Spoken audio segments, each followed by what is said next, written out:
2024 July 22 തിങ്കൾ.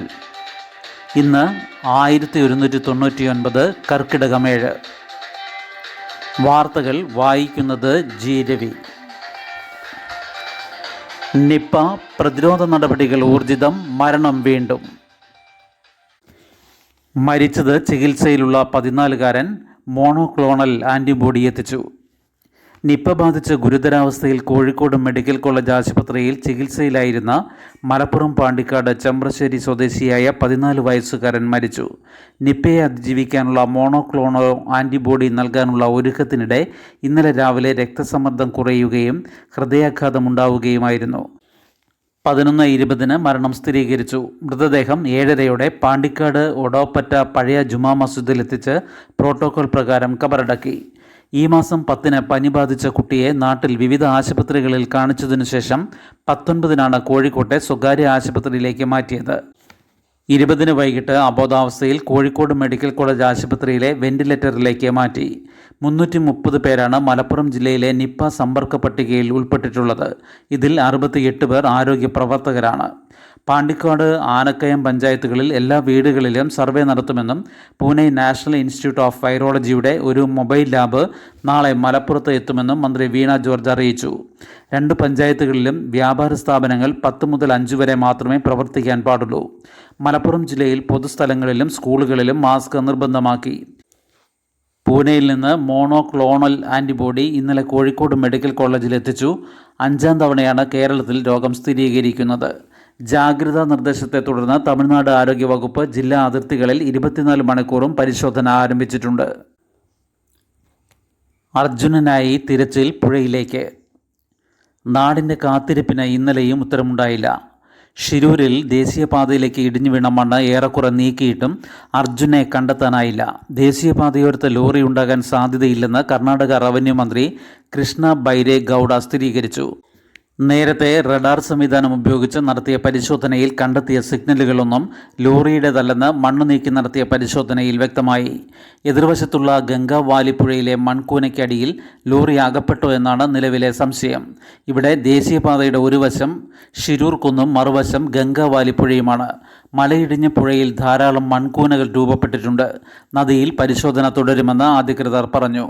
25 അടിയിലേറെ ആഴമുള്ള നദിയിൽ കുത്തൊഴുക്കാണ്. മലയിടിഞ്ഞ് പുഴയിലേക്ക് വീണപ്പോൾ വെള്ളം ഇരച്ചു കയറി കരയിലെ 3 വീടുകൾ തകർന്നിരുന്നു. നദിയിൽ വീണ ഒരാളുടെ മൃതദേഹം പിറ്റേന്ന് 40 കിലോമീറ്റർ അകലെ നിന്നാണ് കണ്ടെത്തിയത്. 16 മലയിടിച്ചിലുണ്ടായതിനു ശേഷം 2 ദിവസം അർജുൻ്റെ ഫോൺ ഇടയ്ക്ക് റിങ് ചെയ്തെന്ന് കുടുംബം വ്യക്തമാക്കിയതാണ്. നാവികസേനയുടെ ആദ്യഘട്ട പരിശോധനയിൽ നദിയുടെ അടിത്തട്ടിൽ ലോറി ഇല്ലെന്ന് സ്ഥിരീകരിച്ചിരുന്നു. നദിയിലെ മൺകൂനയ്ക്കടിയിലാകാം ഇനി തിരച്ചിൽ. ഷിരൂരിൽ ഇന്നലെയും കനത്ത മഴയും കാറ്റുമായിരുന്നു. ചെരുവിൽ ഇപ്പോഴും വിള്ളലുകളുണ്ട്. മണ്ണിടിച്ചിൽ സാധ്യതയുണ്ടെന്ന് രാത്രി തിരച്ചിൽ പാടില്ലെന്നും ജിയോളജി വകുപ്പിൻ്റെ നിർദ്ദേശം. പുലർച്ചെ തിരച്ചിൽ പുനരാരംഭിക്കും. കർണാടക മുഖ്യമന്ത്രി സിദ്ധരാമയ്യ, MK രാഘവൻ MP എന്നിവർ ഇന്നലെ സ്ഥലത്തെത്തി. സർക്കാർ അലംഭാവം കാണിച്ചിട്ടില്ലെന്നും എല്ലാ ശ്രമവും നടത്തുന്നതായും ജീവൻ നഷ്ടപ്പെട്ടവർക്ക് നഷ്ടപരിഹാരം നൽകുമെന്നും മുഖ്യമന്ത്രി സിദ്ധരാമയ്യ പറഞ്ഞു. മണ്ണിടിഞ്ഞ് ക്വാറിയിലെ വെള്ളം മുകളിലേക്ക് കുതിച്ചുയർന്ന് ഉരുൾപൊട്ടൽ സമാനമായ ദുരന്തം. 60 അടിയോളം വെള്ളമുള്ള ക്വാറിയുടെ ഒരു വശത്ത് നിന്ന് ഇടിഞ്ഞു വീണ കല്ലും മണ്ണും തീർത്ത ആഘാതത്തിൽ 40 അടിക്ക് മുകളിലേക്ക് ഉയർന്ന് എത്തിയ വെള്ളം എതിർവശത്തെ 2 വീടുകൾ തകർത്തു. കൂത്തുപറമ്പിനടുത്ത് വട്ടിപ്പുറത്ത് കരിങ്കൽ ക്വാറിയിലാണ് ഉരുൾപൊട്ടലിന് സമാനമായ ദുരന്തമുണ്ടായത്. ഖനനം നിർത്തിയ 100 അടിയോളം ആഴമുള്ള ക്വാറിയിൽ ഇന്നലെ പുലർച്ചെ 5:30 ശക്തമായ കാറ്റിനും മഴയ്ക്കും ഒപ്പമാണ് അപകടം. 150 മീറ്ററോളം ഭാഗത്തെ മണ്ണാണ് ഇടിഞ്ഞത്. ഇതിൻ്റെ സമ്മർദ്ദത്തിൽ വെള്ളം മുകളിലേക്ക് കുതിച്ചുയർന്നു. വെള്ളത്തിനൊപ്പം കല്ലും മരക്കഷ്ണങ്ങളും തെറിച്ചു വീണുമാണ് വീടുകൾക്ക് നാശമുണ്ടായത്. US പ്രസിഡന്റ് സ്ഥാനാർത്ഥി ബൈഡൻ പിന്മാറി. US പ്രസിഡന്റ് ജോ ബൈഡൻ നവംബറിലെ തിരഞ്ഞെടുപ്പിൽ മത്സരിക്കുന്നതിൽ നിന്ന് പിന്മാറി. വൈസ് പ്രസിഡന്റ് കമല ഹാരിസ് തനിക്ക് പകരം സ്ഥാനാർത്ഥിയാകുന്നതിനെ പിന്തുണയ്ക്കുന്നതായും പ്രഖ്യാപിച്ചു. മത്സരിക്കാനായിരുന്നു തൻ്റെ ഉദ്ദേശമെങ്കിലും ഡെമോക്രാറ്റിക് പാർട്ടിയുടെയും രാജ്യത്തിൻ്റെയും താൽപ്പര്യം മാനിച്ച് പിന്മാറുകയാണെന്ന് പ്രസ്താവനയിൽ അദ്ദേഹം വ്യക്തമാക്കി. പിന്മാറാനുള്ള തീരുമാനത്തെക്കുറിച്ച് വരും ദിനങ്ങളിൽ വിശദമായി സംസാരിക്കുമെന്നും ബൈഡൻ പറഞ്ഞു. കോവിഡ് സ്ഥിരീകരിച്ച് ഡെലാവെയറിലെ വീട്ടിൽ വിശ്രമിക്കുകയാണ് അദ്ദേഹം. 81 വയസ്സുള്ള ബൈഡൻ പിന്മാറുന്നതോടെ ശ്രദ്ധാകേന്ദ്രമാകുന്നത് വൈസ് പ്രസിഡന്റും ഇന്ത്യൻ വംശജയുമായ കമല ഹാരിസാണ്. സ്ഥാനാർത്ഥിയാകാൻ ഏറ്റവും യോഗ്യത കമലയ്ക്കാണെന്ന് ഡെമോക്രാറ്റിക് പാർട്ടിയിലെ ഒട്ടേറെ നേതാക്കൾ പരസ്യമായി അഭിപ്രായപ്പെട്ടിരുന്നു. റിപ്പബ്ലിക്കൻ സ്ഥാനാർത്ഥി ട്രംപുമായി കഴിഞ്ഞ മാസം നടത്തിയ സംവാദത്തിൽ മോശം പ്രകടനവുമായി പിന്നിലായതു മുതലാണ് ബൈഡൻ പിന്മാറണമെന്ന ആവശ്യമുയർന്നത്. പ്രായാധിക്യത്തിൻ്റെ പ്രശ്നങ്ങൾ ബൈഡനെ ബാധിച്ചു തുടങ്ങിയെന്നും അഭിപ്രായമുണ്ട്. അടുത്ത മാസം നടക്കുന്ന പാർട്ടി കൺവെൻഷനിലാണ് പ്രസിഡന്റ് സ്ഥാനാർത്ഥിയെ ഔദ്യോഗികമായി നാമനിർദ്ദേശം ചെയ്യുന്നത്. കമലയാണ് മത്സര രംഗത്തെങ്കിൽ വൈസ് പ്രസിഡന്റ് സ്ഥാനാർത്ഥിയാകാനുള്ള നേതാവാരെന്ന കാര്യത്തിലും പാർട്ടി തീരുമാനമെടുക്കേണ്ടതുണ്ട്. ബംഗ്ലാദേശിൽ തൊഴിൽ സംവരണം വെട്ടിക്കുറച്ച് സുപ്രീം കോടതി. സംവരണ വിരുദ്ധ പ്രക്ഷോഭത്തിൽ കോടതി ഇടപെടൽ. ബംഗ്ലാദേശിൽ രക്തരൂക്ഷിതമായ വിദ്യാർത്ഥി പ്രക്ഷോഭത്തിന് ഇടവരുത്തിയ ഹൈക്കോടതിയുടെ സംവരണ ഉത്തരവിൻ്റെ പ്രധാന ഭാഗങ്ങൾ സുപ്രീം കോടതി റദ്ദാക്കി. സർക്കാർ ജോലികളിൽ 93% ഇനി മെറിറ്റ് അടിസ്ഥാനത്തിലായിരിക്കുമെന്ന് സുപ്രീം കോടതി അപ്പലറ്റ് ഡിവിഷൻ വ്യക്തമാക്കി. 1971 ബംഗ്ലാദേശ് വിമോചന യുദ്ധത്തിൽ പങ്കെടുത്തവരുടെ കുടുംബങ്ങൾക്കുള്ള സംവരണം 5% കുറച്ചു.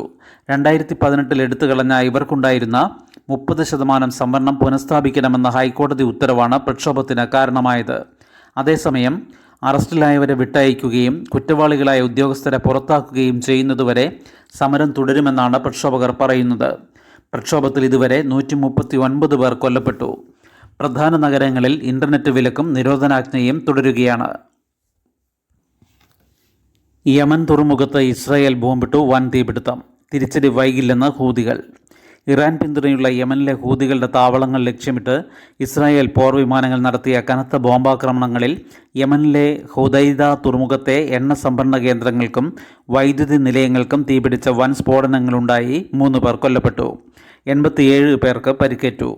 തിരിച്ചടി വൈകില്ലെന്നും ഇസ്രായേലിൻ്റെ തന്ത്രപ്രധാന കേന്ദ്രങ്ങൾ ആക്രമിക്കാൻ മടിക്കില്ലെന്നും ഹൂതി സൈനിക വക്താവ് മുന്നറിയിപ്പ് നൽകി.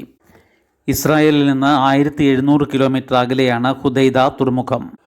ഗാസ യുദ്ധം വ്യാപിപ്പിക്കാനുള്ള ഇസ്രായേലിൻ്റെ ഹീനനീക്കത്തിൻ്റെ ഭാഗമാണിതെന്ന് ഇറാൻ പ്രതികരിച്ചു. അതിനിടെ ഇസ്രായേലിൻ്റെ ചെങ്കടൽ തീരനഗരമായ ഈലായിദ് ലക്ഷ്യമിട്ട് ഒട്ടേറെ മിസൈലുകൾ അയച്ചതായി ഹൂതികൾ അവകാശപ്പെട്ടു. യമനിൽ നിന്നയച്ച മിസൈലുകൾ അതിർത്തി കടക്കും മുൻപ് തകർത്തതായി ഇസ്രായേൽ സേന അറിയിച്ചു. ലെബനനിലെ ഹിസ്ബുല്ലയും വടക്കൻ ഇസ്രായേലിലേക്ക് ഡ്രോൺ ആക്രമണം നടത്തി. ലെബനനിലെ അദ്ലൗൺ ഗ്രാമത്തിലെ ഒരു ആയുധ സംഭരണ കേന്ദ്രത്തിൽ ഇസ്രായേൽ ബോംബിട്ടു. വെസ്റ്റ് ബാങ്കിലെ ഇസ്രായേലി കുടിയേറ്റം നിയമവിരുദ്ധമെന്ന രാജ്യാന്തര കോടതി പരാമർശത്തെ US ശക്തമായി വിമർശിച്ചു. ഇസ്രായേൽ പ്രധാനമന്ത്രി ബെന്യാമിൻ നെതന്യാഹു ഇന്ന് US-ലെത്തുന്നുണ്ട്. നാളെ അദ്ദേഹം പ്രസിഡന്റ് ജോ ബൈഡനുമായി കൂടിക്കാഴ്ച നടത്തും. ജമ്മു മേഖലയിലേക്ക് കൂടുതൽ സൈനികർ. ഭീകരരെ പിടികൂടാൻ 500 കമാൻഡോകൾ. തുടർച്ചയായ ഭീകരാക്രമണങ്ങളുടെ പശ്ചാത്തലത്തിൽ ജമ്മു മേഖലയിൽ സേനാ സാന്നിധ്യം ശക്തമാക്കി. ഒളിവിൽ കഴിയുന്ന ഭീകരരെ കണ്ടെത്താൻ വൈദഗ്ധ്യമുള്ള പാരാ സ്പെഷ്യൽ ഫോഴ്സിലെ 500 കമാൻഡോകളെ നിയോഗിച്ചു. ആക്രമണം നടത്തിയ ശേഷം വനങ്ങളിലേക്ക് കടക്കുന്ന ഭീകരരെ കണ്ടെത്താൻ സൈന്യം വെല്ലുവിളി നേരിടുന്ന സാഹചര്യത്തിലാണ് കമാൻഡോകളെ രംഗത്തിറക്കിയിരിക്കുന്നത്. ജമ്മു മേഖലയിൽ 50-55 ഭീകരർ വനമേഖലയിലുണ്ടെന്നാണ് സേനയുടെ നിഗമനം. സ്ഥിതിഗതികൾ നേരിട്ട് വിലയിരുത്താൻ കരസേനാ മേധാവി ജനറൽ ഉപേന്ദ്ര കഴിഞ്ഞ ദിവസം ജമ്മുവിലെത്തിയിരുന്നു. ചൈനയുമായുള്ള അതിർത്തി തർക്കത്തിൻ്റെ പശ്ചാത്തലത്തിൽ ജമ്മു കാശ്മീരിൽ സേനാ വിന്യാസം വെട്ടിച്ചുരുക്കി സൈനികരെ കിഴക്കൻ ലഡാക്ക് അതിർത്തിയിൽ മുൻപ് വിന്യസിച്ചിരുന്നു. ഇതിൽ മാറ്റം വരുത്തിയാണ് ഇപ്പോൾ 3000-ലേറെ സേനാംഗങ്ങളെ ജമ്മുവിലെത്തിച്ചിരിക്കുന്നത്. കരസേനയ്ക്ക് പുറമെ CRPF-ഉം പോലീസും രംഗത്തുണ്ട്. ഭീകരരുടെ നീക്കങ്ങൾ നിരീക്ഷിക്കാനും അവർക്ക് സഹായമെത്തിക്കുന്നവരെ കണ്ടെത്താനും ഇൻ്റലിജൻസ് വിഭാഗവും ജമ്മു മേഖലയിൽ പ്രവർത്തനം സജീവമാക്കി. ക്ഷേമ പെൻഷൻ വിതരണം 24 മുതൽ. സംസ്ഥാന സർക്കാരിൻ്റെ ക്ഷേമ പെൻഷൻ ഒരു ഗഡു വിതരണം 24-ന് തുടങ്ങുമെന്ന് മന്ത്രി KN ബാലഗോപാൽ അറിയിച്ചു. 1600 രൂപ വീതമാണ് ഗുണഭോക്താക്കൾക്ക് ലഭിക്കുക. ഇതിനായി 900 കോടി രൂപ അനുവദിച്ചു. ബാങ്ക് അക്കൗണ്ട് നമ്പർ നൽകിയിട്ടുള്ളവർക്ക് അക്കൗണ്ട് വഴിയും മറ്റുള്ളവർക്ക് സഹകരണ സംഘങ്ങൾ വഴി നേരിട്ടും വീട്ടിലും പെൻഷൻ എത്തിക്കും. അതത് മാസം പെൻഷൻ വിതരണത്തിന് നടപടി സ്വീകരിക്കുമെന്ന് ഈ വർഷത്തെ ബജറ്റിൽ പ്രഖ്യാപിച്ചിരുന്നു.